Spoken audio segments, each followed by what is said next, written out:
is CBS News Miami. Good afternoon, and thank you for joining us. I'm Naja Sherman, and welcome to CBS News Miami's 4 p.m. Quickcast. Let's take a look at today's top stories. An emotional hearing today for the woman arrested in connection with a deadly wrong-way crash in Miramar. 23-year-old Zeke Urrutia was killed in the crash. CBS News Miami's Maribel Rodriguez has the heartbreaking testimony from the victim's family. Zeke was my only son. He was my heart. He was my purpose. He was my everything. His life was stolen in an instant because a defendant, Sunshine Perez, made a reckless and selfish decision to get behind the wheel of her car. An emotional plea from the parents of Zeke Urrutia, who was killed in a wrong-way wreck on the turnpike in Miramar on January 9th, to the judge in the bond hearing of the woman accused of causing the crash, 45-year-old Sunshine Perez. I am highly interested in seeing if Sunshine Perez can be held without bond. I feel that the choices she made were extremely harsh, and it killed my son. And they're begging the judge for no bond. Perez was arrested more than a week ago in Miami-Dade and extradited to Broward, where she faced a judge for the tragic, fatal crash that took the life of a son, brother, and aspiring firefighter full of life. It would be an injustice to my son's memory, to our family, to the community. Allowing her back into public, even temporarily, sends a devastating message that the life of an innocent young man holds no weight, and that the convenience of freedom for someone who made a fatal choice. Your Honor. Always alerting, always tracking. This is Next Weather. Next Weather Chief Meteorologist Ivan Cabrera joins us now from the Next Weather Sphere with a look ahead. Yeah, looking good for the rest of today. We've had a few cumulus clouds come in, but not much in the way of showers. I think that will be the case. Very similar to tomorrow. A little bit more moisture will try to sneak in tomorrow, so that we'll probably get a few more of those isolated, fast-moving coastal showers that don't amount to much, but, you know, can sometimes turn on your intermittent wipers there. Radar and clouds for the rest of the southeast. Boy, it is quiet here. High pressure has been in charge, and that's been bringing us that east to eventually southeast flow, because the high will migrate a little further to the east, and with that clockwise flow, may not seem like much, but enough of a settling component there to bring us a little bit more moisture wrapping around that southern periphery of that high. I think that will be enough for about 10% rain chances coming up for tomorrow. Still breezy out there. The winds are really not that strong, but the component of the wind is important, and it's coming out of the east still, and so that's continuing to favor those rip current threats on the beaches. So be careful out there, I think, through tomorrow, and then we'll be in better shape heading into the weekend. Weekend itself, though, will be a pattern change for us, and you won't see that on a rain tracker, but as far as we get into Sunday and early next week, the extended forecast on the 7-day, you'll see some better rain chances. But we'll get you ready for your Friday as we kick off things here through the morning hours. We'll get rid of Thursday here, and then 5 tomorrow. You'll be able to see what I was talking about. Just a few more little showers here coming into the picture, and that will eject in from east to west through inland areas, but fizzling as that happens. So really just dry air still in charge, far and few between as far as the rain coverage here for Friday. Saturday, a little bit better coverage, really not bumping it up too much. I think 20%, but it's definitely going to be the drier of the 2 weekend days. So if you have outdoor plans, Sunday's not a deluge. Sunday's not a complete washout whatsoever,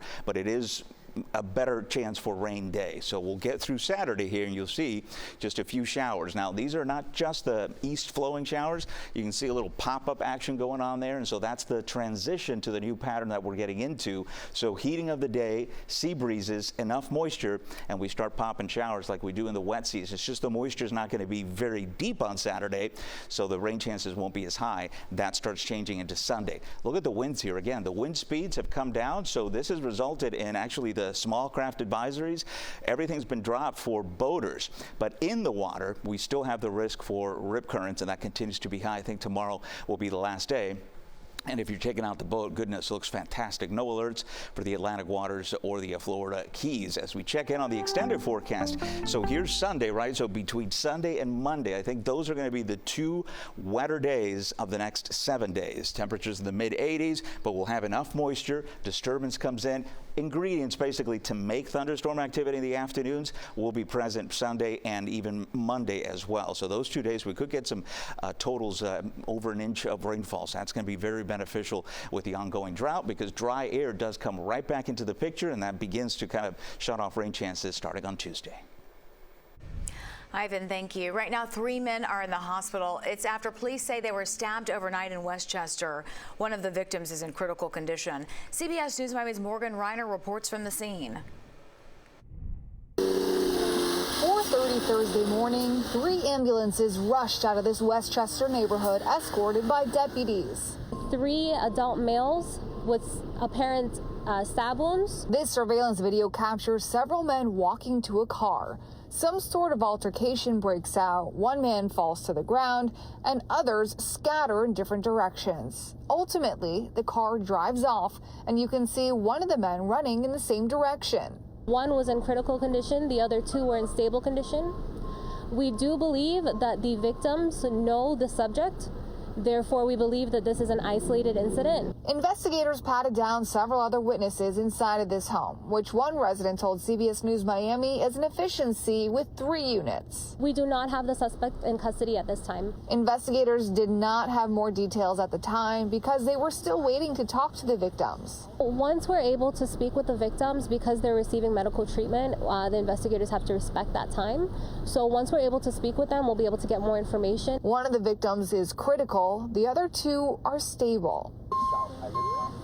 A tow truck took this car away from the scene. It's where investigators said one of the victims waited in for safety until help arrived. And that was Morgan Reiner reporting. A major shakeup in the Trump administration. CBS News has learned the National Security Advisor and his deputy will leave their posts. CBS News Miami's Natalie Brand has the latest. Multiple sources tell CBS News National Security Advisor Mike Waltz and his deputy Alex Wong will be leaving their positions as soon as today. It comes weeks after revelations Waltz put together a Signal group chat about a strike in Yemen that mistakenly included a journalist. News of the shakeup comes as President Trump is set to take part in a National Day of Prayer event from the Rose Garden today as his administration defends his trade policies, even after government data showed the U.S. economy shrank in the first quarter of 2025. Right now, countries from all over the world, because of President Trump's leadership, are desperate and dying to make trade deals with the United States. Administration officials acknowledge the negative GDP report was driven by a surge in imports ahead of tariffs taking effect. Although yesterday, the president insisted it's his predecessor who's to blame. That's Biden. That's not Trump, because we came in on January. This is quarterly numbers. But President Trump is also urging patience with no formal trade deals yet announced. Treasury Secretary Scott Bessent told Fox News he believes negotiations with China will be a multi-step process. First, there will need to be a de-escalation on these very large tariffs. 145 and 125 are not sustainable on the Chinese side. Uncertainty around the president's trade strategy has impacted consumer confidence, now at nearly a 5-year low. But Americans are still deeply divided. How long is it going to take people's savings to recover, or their quality of life? There's always going to be fluctuations.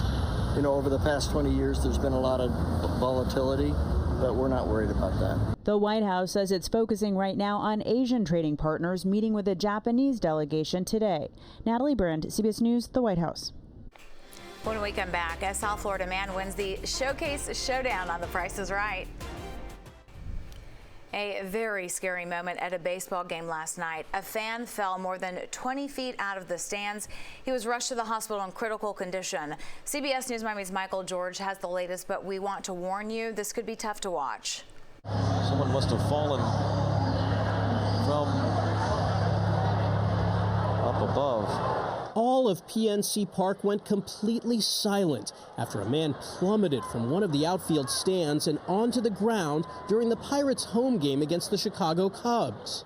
You can see from this video the man appears to rise from his seat before he falls over the Clemente wall, which is 21 feet high, just as veteran Pirates player Andrew McCutchen hit a double. That is just awful. After the incident, McCutchen looked visibly concerned. The game was immediately stopped, and officials quickly began running onto the warning track to assist the man. Say some prayers. Players could be seen taking a knee as medics lifted the man onto a stretcher before driving him off the field. He was taken to a hospital where police say he remains in critical condition. Thank both, our medical staff, the Cubs medical staff, EMS, everybody that got to the gentleman. The Pirates released this statement saying, "Our thoughts and prayers are with him and his family."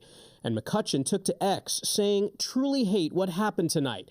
Can't help but think about that guy, his family and friends. I pray tonight for him." Michael George, CBS News. We have a traffic alert, and this is expected to impact thousands of drivers. Formula One racing is headed to Hard Rock Stadium this weekend, and whether you're going or not, you need to know about these road closures that could impact you. Right now, the 2X ramps from the Turnpike are closed in both directions. The closure began at 8 this morning and lasts until midnight. The ramps will be closed again tomorrow, and tomorrow you will not be able to take 199th Street. That's between 27th Avenue to 14th Court from 6 to 9 p.m. A South Florida Price is Right contestant won today's Showcase Showdown. Take a look. Rodney, congratulations, buddy. Rodney won $57,692 of the prizes. Thanks for watching. Way to go. That was Rodney Jean from Margate, taking home nearly $60,000 in prizes. He won our CBS Miami contest to appear on the show last summer.